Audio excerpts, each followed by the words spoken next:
নমস্কার বন্ধুরা, শম্পার পাঁচফোড়নের গল্প রান্নাঘরে আপনাদের স্বাগত জানাই। আশা করি সবাই ভালো আছেন ও সুস্থ আছেন। বানাবো আমলকির আচার। আমলকির আচার বানাবার জন্য আমি এখানে নিয়েছি 1 কিলো আমলকি। খুব ভালো করে ধুয়ে জলে ভিজিয়ে রেখেছি। নিয়েছি 700 গ্রাম গুড়। এটাই কিন্তু পরিমাপ, মানে 1 কিলো আমলকির জন্য 700 গ্রাম গুড় দরকার। প্রথমে আমি আমলকিগুলো ভালো করে ধুয়ে একটা কিচেন টাওয়েল দিয়ে একটু মুছে শুকিয়ে নেব। গ্যাসে একটা কড়াইয়ের মধ্যে আমি জল গরম বসিয়ে দিয়েছি। দিয়ে দিচ্ছি 1 টুকরো লেবু।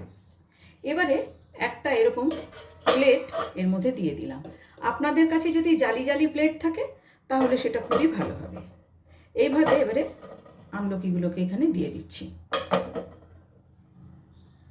আমার রান্না যদি আপনাদের ভালো লেগে থাকে আর ভিডিওটি যদি আপনাদের ফেসবুক থেকে দেখে থাকেন তাহলে অনুরোধ করব পেজটিকে ফলো করে দেওয়ার জন্য।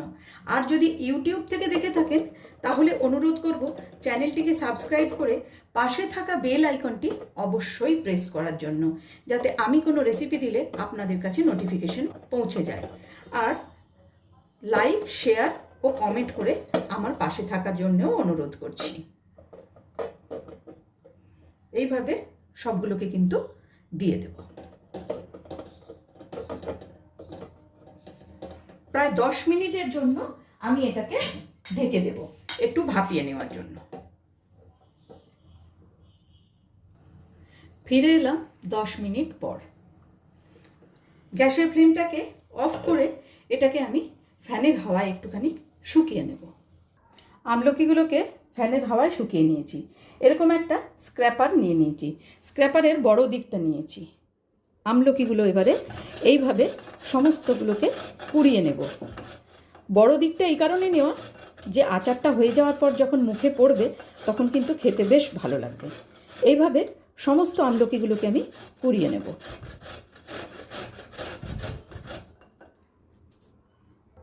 সমস্ত আমলকিটা আমার কোড়ানো হয়ে গেছে। একটা ননস্টিক বসিয়ে দিয়েছি। আমি কিন্তু আচারটা ননস্টিকেই তৈরি করব।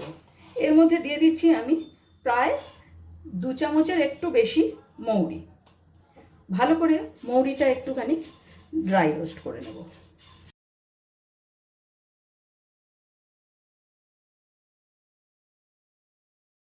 মৌরিটা ড্রাই রোস্ট হয়ে গেছে।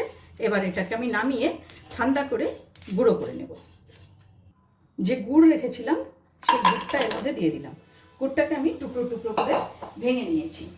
খুব সামান্য পরিমাণ একটু জল দিয়ে দেব, যাতে গুড়টা গলিয়ে নিতে আমার অসুবিধে না হয়।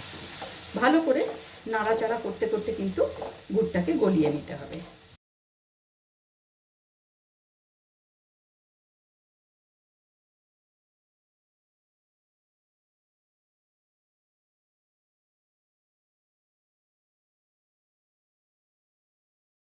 গুড়টাকে সম্পূর্ণরূপে কিন্তু গলিয়ে নিয়েছি। এবার আমি এর মধ্যে দিয়ে দেব কুড়িয়ে রাখা আমলকি।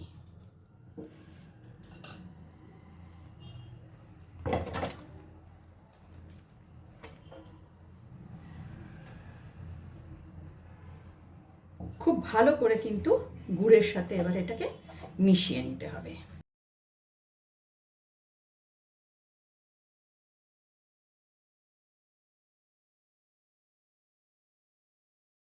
গ্যাসের ফ্লেমটাকে এ সময় কিন্তু আমি হাইতেই রেখেছি। এবারে এর মধ্যে দিয়ে দেব পরিমাণ মতন লবণ। আর একটুখানি লবণ দিতে হবে। এবারে দেব সামান্য একটু লঙ্কার গুঁড়ো। আপনারা চাইলে শুকনো লঙ্কাটাকেও ভালো করে ড্রাই রোস্ট করে দিতে পারেন। আমি সামান্য একটুখানি লঙ্কার গুঁড়ো দিয়ে দিলাম। খুব ভালো করে এবারেও মেশাতে হবে।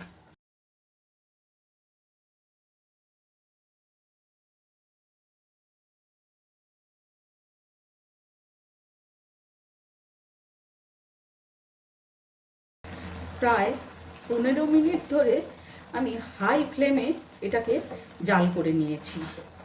এবারে এর মধ্যে দেব বেশ কয়েক ফোঁটা লেবুর রস, যাতে এটা দীর্ঘদিন একদম ঠিক থাকে।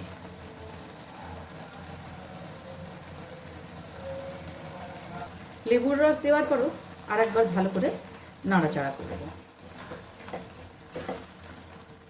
দেখুন কালারটা কি সুন্দর এসছে।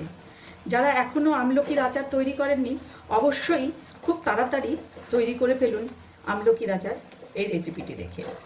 এবারে এর মধ্যে দিয়ে দিচ্ছি গুঁড়ো করা মৌরি। যে মৌরিটা আমি ভেজে রেখেছিলাম সেই ভেজে রাখা মৌরিটা গুঁড়ো করে রেখেছি। খুব গুঁড়ো কিন্তু করিনি, একটু আধ ভাঙা মতন করে দিচ্ছি। এবার মিশিয়ে নিচ্ছি।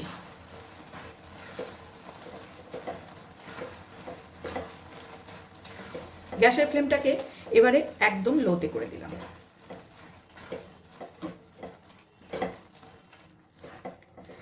যারা আমলকি খায় না বা খেতে পছন্দ করে না তাদেরকেও যদি এই আমলকির আচার দেওয়া হয় তারা কিন্তু বারবার চেয়ে চেয়ে খাবে। হ্যাঁ, অবশ্যই একবার ট্রাই করে দেখতে পারেন বাড়িতে এরকম আমলকির আচার, দুর্দান্ত হয় খেতে। আর সারা বছর আপনারা স্টোর করেও রাখতে পারেন। গ্যাসের ফ্লেমটা অফ করে এবারে আমি এটা ঠান্ডা হতে দেব, তারপর বয়ামে রেখে আপনাদের দেখাচ্ছি।